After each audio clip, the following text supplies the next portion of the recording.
இந்த வீடியோவில் நம்ம ஜென்ரலைசேஷன் அப்படின்னா என்ன, பயாஸ் வேரியன்ஸ் ட்ரேட் ஆஃப் அப்படின்னா என்ன, இது ரெண்டுத்தையும் பற்றியும் பார்க்கலாம்.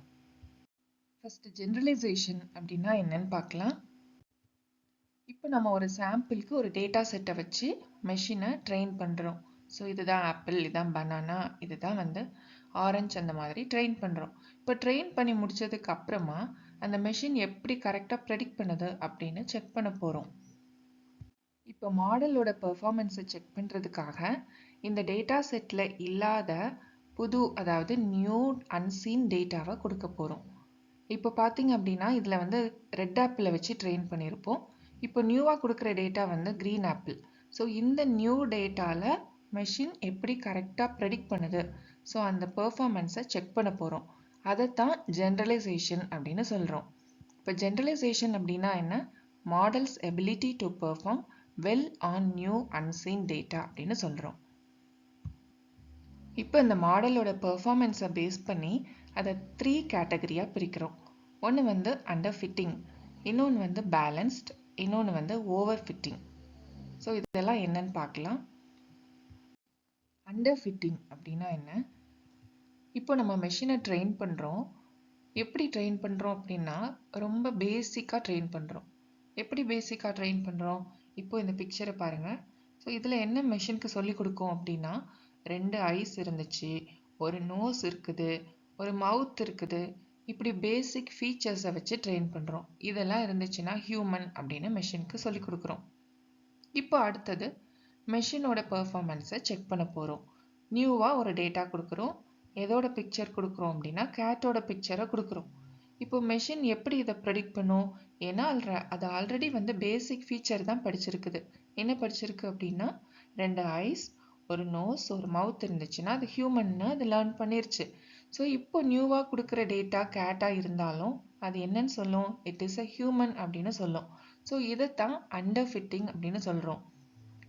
அந்த மெஷின் லேர்னிங் மாடல் ரொம்ப சிம்பிள் மாடலாக இருந்துச்சு அப்படின்னா அதோட பெர்ஃபார்மன்ஸ் புவராக தான் இருக்கும். ஸோ அதுதான் அண்டர் ஃபிட்டிங் அப்படின்னு சொல்கிறோம். அடுத்தது ஓவர் ஃபிட்டிங் அப்படின்னா என்ன, இப்போ இந்த மெஷின் லேர்னிங் மாடல் நம்ம கொடுக்குற அந்த ட்ரைனிங் டேட்டாவை வச்சு ரொம்ப அதிகமாக லேர்ன் பண்ணிருச்சு, அதாவது ரொம்ப அக்யூரேட்டாக லேர்ன் பண்ணிருச்சு. இன்னும் கொஞ்சம் ஈஸியாக சொல்லணும் அப்படின்னா ட்ரைனிங் டைம் அப்போ அது எல்லாத்தையுமே மெமரைஸ் பண்ணிருச்சு. ஸோ இப்போ இதுதான் ட்ரைனிங் டேட்டான்னு வச்சுக்கோ. நம்ம 2 செட் ஆஃப் டாகை வச்சு நம்ம ட்ரெயின் பண்ணியிருக்கோம். ஸோ அது அதோட இயர் எப்படி இருக்கும், நோஸ் எப்படி இருக்கும்னு ரொம்ப அக்யூரேட்டாக படிச்சிருச்சு. ஸோ இப்போ நியூவாக வேற ஒரு டைப் ஆஃப் டாகை கொடுக்குறோம் அப்படின்னா அந்த மெஷினால் பெர்ஃபார்ம் பண்ண முடியல, அதுக்கு கரெக்டாக ப்ரெடிக்ட் பண்ண முடியல. ஸோ என்னன்னு சொல்லிடுது, it is not a dog அப்படின்னு சொல்லிடுது. ஸோ இதைத்தான் ஓவர் ஃபிட்டிங் அப்படின்னு சொல்கிறோம். அடுத்ததா பயாஸ் வேரியன்ஸ் ட்ரேட் ஆஃப் அப்படின்னா என்னன்னு பார்க்கலாம். ஃபர்ஸ்ட் பயாஸ் அப்படின்னா என்ன, இப்போ இந்த மெஷின் லேர்னிங் மாடல் என்ன பண்ணணும் அப்படின்னா இந்த ஹவுஸோட ரேட்டை ப்ரெடிக்ட் பண்ணணும். ஆல்ரெடி நம்ம சாம்பிள் டேட்டாஸை வச்சு மெஷினை ட்ரெயின் பண்ணியாச்சு. இப்போ ட்ரெயின் பண்ணி முடிச்சதுக்கு அப்புறமா மெஷின் இப்படி ப்ரெடிக்ட் பண்ணுது அப்படின்னு செக் பண்ண போகிறோம். இப்போ ஆக்சுவல் இந்த ஹவுஸோட ரேட் என்ன அப்படின்னா 70,000, ஆனால் மெஷின் ப்ரெடிக்ட் பண்ண ரேட் என்ன அப்படின்னா 80,000. அப்போ இந்த 70,000க்கும் 80,000க்கும் உள்ள அந்த டிஃப்ரென்ஸை தான் பயாஸ் அப்படின்னு சொல்கிறோம். இப்போ பயாஸ் அப்படின்னா என்ன, difference between actual value and predicted value. இதை பயாஸ் ஆர் எரர் அப்படின்னு சொல்லலாம்.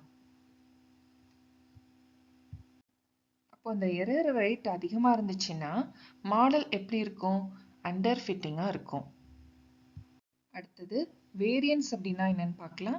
வேரியன்ஸ் அப்படின்னா வேரியபிலிட்டி ஆஃப் த மாடல்.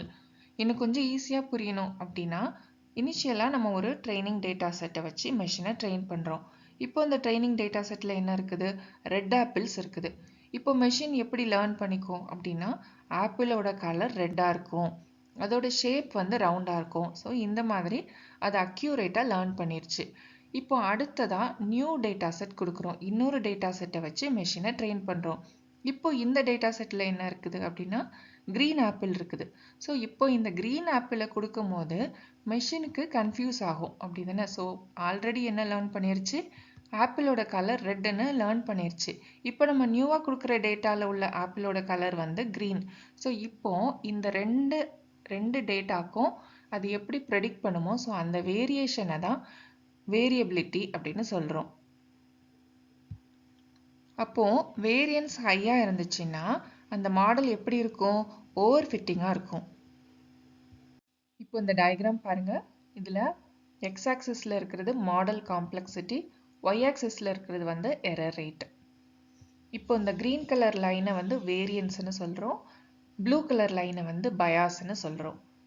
இதில் டோட்டல் எரர் எப்படி கால்குலேட் பண்ணுறாங்க? இந்த பிளாக் கலரில் இருக்கிறது தான் total error. Total error equal to bias square plus variance plus extra sum error இருக்கும், அதை வந்து இர்ரெடியூசிபிள் எரர் அப்படின்னு சொல்கிறோம்.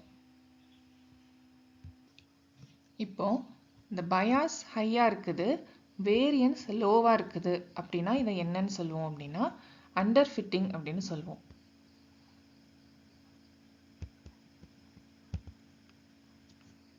அதே மாதிரி வேரியன்ஸ் ஹையாக இருக்குது, பயாஸ் லோவாக இருக்குது அப்படின்னா இதை என்னன்னு சொல்லுவோம்? ஓவர் ஃபிட்டிங் அப்படின்னு சொல்லுவோம்.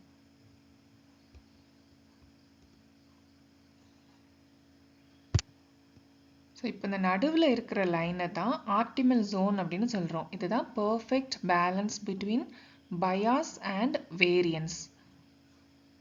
ஸோ இந்த ஆப்டிமல் பாயிண்டில் டோட்டல் எரர் வந்து மினிமைஸ்டாக இருக்கும்.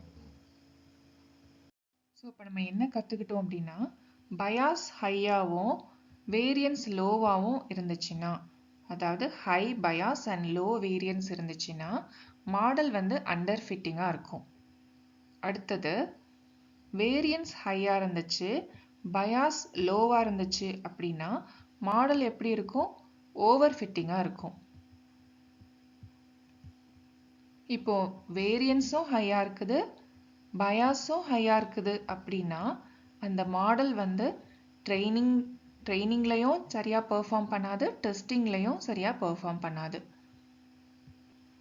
இப்போ வேரியன்ஸும் லோவாக இருந்துச்சு, பயாஸும் லோவாக இருக்குது அப்படின்னா இந்த சிச்சுவேஷனில் மாடல் வந்து பெஸ்ட்டாக பெர்ஃபார்ம் பண்ணும் அப்படின்னு சொல்கிறாங்க.